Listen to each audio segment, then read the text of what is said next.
Right, I want to show how the relativistic slide rule can be the underlying basis for the standard model. So this is, I'm going to put the beginnings of my standard model on top of the relativistic slide rule, and I'm going to show that the reason for collapse is that there's a right-handed relativistic slide rule, which is the one you're looking at now, and the left-handed one is just the mirror image of it, and so they each have their own line of simultaneity. So that's the one at the moment, and then the left-handed one will have a different line of simultaneity, like that, and then those two will have to collapse onto a real axis in order to for there to be an event or a spin. Okay, so, and also it'll become clear that pions alone aren't enough, even though that only pions are observed in the hadron collider, the particle accelerators. They had to theorize these unobserved quarks and gluons in order to account for beta decay, and I'll show that how my standard model agrees that there's got to be extra detail. You can't just have pions, 3 pions. Okay, so let's put my standard model on top. So I'm gonna because of the way I've graphed it, the relativistic slide rule, it's gonna collapse onto the y-axis, and so you can see that I'm using color so that it's easier to refer to colors and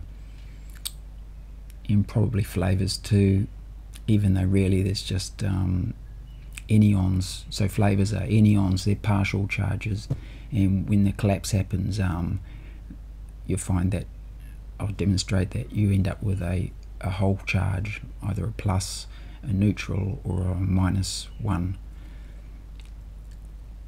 Okay, so the flavors are thirds, plus 2/3 is up, and -1/3 is down, and the opposite for the anti particles. Okay, so let's go into the standard model. So I'm proposing a mechanism for the strong force, which is going to be collapse, in order for these left and right-handed lines of simultaneity to collapse onto the same line of simultaneity. Just going back a bit, the relativistic slide rule is actually, the whole thing is just one, is simultaneous, the whole thing. It has to be, otherwise it'll collapse, it won't hold together. So an instance of it is actually a single line of simultaneity. So here, if I use analytical geometry and graph everything on that, you see that you get a single line of simultaneity. I'd almost say that single line going through all those functions is the line of simultaneity for that particular relativistic slide rule, which I think is at 0.6. So b equals 0.6 there, and all those values simultaneously have those values. So there's really only one line of simultaneity, but it gives all of those values at once. You change the b value and you've got a different line of simultaneity.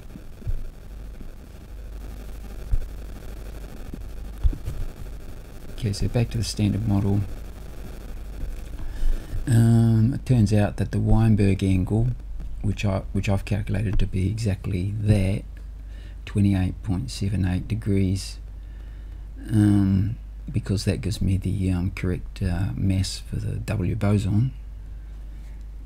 I'm just going to round that to 30 degrees, and just so that it becomes more obvious what's going on. So nucleons are protons and neutrons. They're baryons, and they're made from 3 pions, which are mesons, and so they're like oscillators in 3 dimensions. You can see you've got your blue-yellow oscillator, that's a pion. And then you've got a red cyan oscillator, that's another pion. And then you've got a green magenta oscillator, and that's another pion, and they're all just oscillating, making up a baryon, nucleon. Okay. So in this case, all collapses will be the real axis is going to be the y-axis. Yeah, because I'm going to rotate these colors so that there's always collapsing onto the y-axis. But there's actually 3 possible real axes, and I'm sort of tentatively suggesting that therefore you don't really need color, because that's like 3 possible spin states, not 2.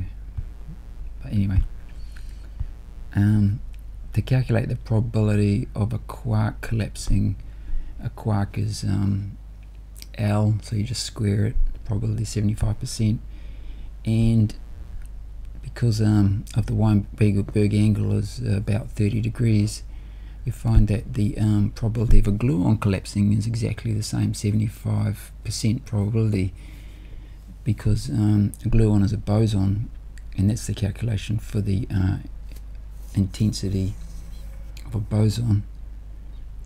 And you can see the line I've drawn for the gluon. You can see that it's you got these the gluons. You've got a blue cyan gluon and the red yellow gluon, and they just sort of swapping. The theory is that they swap places, and that turns the red into blue and the blue into red. And mysteriously it happens instantaneously, whereas it obviously happens instantaneously using my collapse mechanism here. And so you can see that in this case, the reason for the Weinberg angle is that quark collapse equals gluon collapse. The probability is 75% for both. So you can refer to refraction to see that the probability of transmission of a light ray is the same through when it gets diffracted through a medium. And so, this is, I don't know if this means anything, but so 2 quarks, an antiquark and a quark, make up a pion, so therefore 2L, and if you square that, you get 3 possible real axis directions for collapse. See the 3 there, so that's, I don't know if that's actually real, but anyway, this is the real. Here's the real bit. So here you got the proton, and there's 3 real axes that it can collapse through. So let me just start with the first one, and then sort of you've got to interpret this. But anyway, you can see that this first one here, you've got a blue pion with a neutral charge, because it's got a partial plus 2/3 on the blue and minus 2/3 on the yellow, so it's got a neutral charge. And then you've got the red, which is on the other line of simultaneity, that's the right hand one, and it's got a plus, it's got a plus 2/3 on the red and a plus 1/3 on the cyan, so that equals a plus 1 overall, so it's a plus 1 pion. Okay, and that collapses, and then at the top the gluon is going to become plus 1, because you've got plus 2/3 plus 1/3, that's equals plus 1, and at the bottom you're going to get a no charge overall, because plus 2/3 minus 2/3, the red and the yellow, so that goes to neutral. And so the end result is that you're going to get a charged gluon, which is required, so that's why I've got gluon and then in brackets +1 0, and you get the x-axis one, which hasn't collapsed. It went to 0 probability of collapsing when the other went to 100% probability, and it's also a neutral pion, so you add the +1, the 0 and the 0, and you end up with the +1, so it's a +1 proton. It's a proton collapsing into a proton successfully, so it's a strong force. Okay, the next probability, which is allowed, by the way, these are the light protons which are allowed. I will show you that the reason for beta decay is that you end up with a heavy proton which is not allowed, and so you end up with beta decay. But anyway, next one here, I'm actually rotating the pions rather than rotating my y-axis, so that the relativistic slide rule underneath, your left and your right hand one are collapsing onto the y-axis every time. So you've got a green pion, it's neutral. That's the green magenta line of simultaneity on the right, and then you've got your red pion, which is the left-handed one you can see on, and then it's going to collapse to the y-axis, and then again you can interpret it the same way. You're going to end up with the top going to 0 because you've got a +2/3 and a -2/3 for that gluon, and then the bottom gluon you've got a +2/3 and a +1/3, and so that's going to be +1 overall, and so you end up with a charged gluon, which therefore can't exit the nucleon due to color confinement, it's called. And then you've got your neutral one on the x-axis, and then you add all that up and you get a +1 proton, a light one, so that's allowed. Okay, so this third option for the proton, the third axis, and that's the one there. Now that causes a problem because you'll end up with an uncharged gluon. So you want to look at this down here. You're going to end up again with your blue pion, which is +2/3, -2/3, so it's neutral, and a green pion, which is -1/3 and +1/3, so that's neutral. And then if that collapses, you'll see you end up with, at the top, you'll end up with a +1/3 and +2/3, so that's going to be a +1. Seems okay. And then the bottom one is going to collapse, and you'll end up with a -2/3, -1/3, you'll end up with a -1. Well, that cancels out to neutral, and then the x-axis one is +1, so yeah, you've still got the right charge on there, but charged pions are heavier, and so you can end up with a heavy proton, and we know that we don't observe those ever. And so look at the gluon, you would end up with a 0 and a negative, a +1, which is not allowed, and a -1, and that'll cause you to have a neutral gluon, which could then escape the proton, which doesn't happen. And so we know that doesn't happen, so of course the that gluon becomes neutral, the one at the top, and that can happen by that +2/3 blue one losing a +1 charge and becoming -1/3 instead. So you got -1/3 +1/3, and it becomes neutral. So you get a neutral instead, and so then you've got a neutron which has got a neutral, a +1 and a -1. So it's going to be heavier than the proton because it's got two charged pions, but it is what we observe. So there it is, a neutron overall, because the +1 and the -1 cancel out. Okay, so they're the three options for a proton, the three axes you could see that are allowed, except that one of those axes gives rise to beta decay. And then the neutron is exactly the same story actually. You've got a heavy neutron is allowed in this case, but a light neutron is not allowed in this case, because a light neutron would create a uncharged gluon, which is not allowed because we don't observe gluons escaping that confinement. And then I'm not going to go through it all again because it's the same thing, except in the case of the neutron it's that's allowed, or that collapse is allowed, always onto the y-axis because I'm rotating, and then that one, which is not allowed unless a electron is emitted, turning that negative 1/3 blue one back into a positive 2/3 blue one. And on the bottom, by the way, I've put, like here in this case, I've put a